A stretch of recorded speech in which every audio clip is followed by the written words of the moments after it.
Sri Mulyani, jumlah pengangguran bertambah 2,67 juta. Dari Kompas. Menteri Keuangan Sri Mulyani Indrawati menyatakan jumlah pengangguran di Indonesia bertambah sebanyak 2,67 juta orang akibat pandemi COVID-19, yaitu dari 7,1 juta orang menjadi 9,77 juta atau dari 5,23% ke 7,07%. Tingkat pengangguran ini kalau kita lihat tambahan pengangguran akibat adanya COVID-19 adalah 2,67 juta orang, kata Menkyu Sri Mulyani dilansir dari Antara Selasa 24 November 2020. Sri Mulyani menuturkan selama periode Agustus 2019 hingga Agustus 2020 juga terdapat tambahan angkatan kerja baru yakni 2,36 juta orang atau penurunan lapangan kerja yang diciptakan oleh COVID-19 adalah 0,31 juta. Ia merinci dari 29,12 juta angkatan kerja yang terdampak COVID-19, sebanyak 2,56 juta orang merupakan pengangguran. 0,7 juta orang itu bukan angkatan kerja. 1,77 juta orang sementara tidak bekerja dan 24 juta orang bekerja namun dengan jam yang lebih rendah. Jadi tentu ini akan mempengaruhi tingkat kesejahteraan mereka. Ini tantangan yang harus kita selesaikan, tegas Sri Mulyani. Ia menjelaskan jumlah pengangguran yang bertambah berimplikasi pada berkurangnya tingkat kesejahteraan masyarakat yang sebetulnya mencapai 10,69%,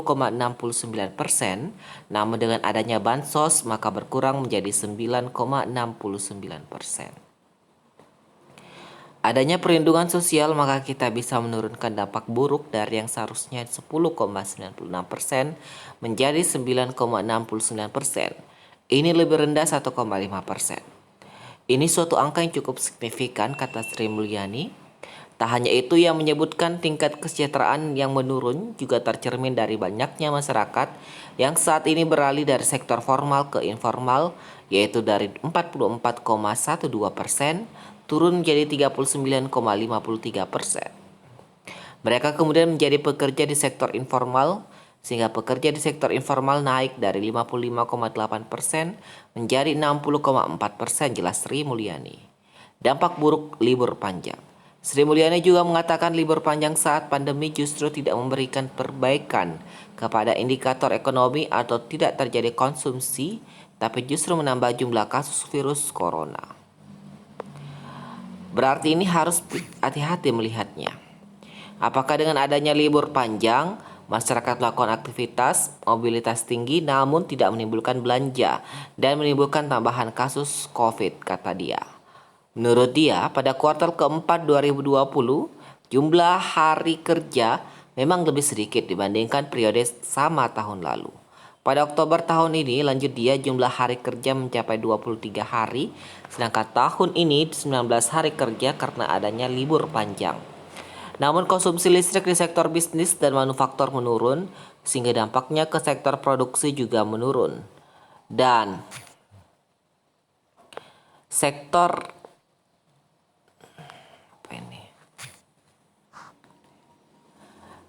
sektor konsumsi ternyata tidak terjadi kenaikan. Di sisi lain, aktivitas ekonomi pada Oktober 2020 melemah kembali karena kasus COVID-19 kembali naik. Ini harus dilakukan terus untuk memberikan keseluruhan aspek seperti membuat polisi tidak cuma melihat pada satu sisi. Polisi itu kebijakan di sini ya. Membuat kebijakan tidak cuma melihat pada satu sisi, harus melihat semua sisi, aspek kesehatan, ekonomi, kegiatan usaha, dan lain-lain. Imbu Sri Mulyani. Sedangkan hari kerja pada November tahun ini sama dengan tahun 2019 mencapai 21 hari. Dan pada Desember 2020 jumlah hari kerjanya mencapai 16 hari, sedangkan tahun lalu mencapai 20 hari kerja. Ini yang dimaksud oleh Bapak Presiden, apakah jumlah hari kerja atau libur panjang ini dalam suasana COVID-19 menimbulkan dampak yang cukup unintended yang tidak kita kehendaki, yakni jumlah kasus meningkat namun jumlah aktivitas ekonominya tidak terjadi kenaikan, ujar Sri Mulyani. Kucing ribet sekali.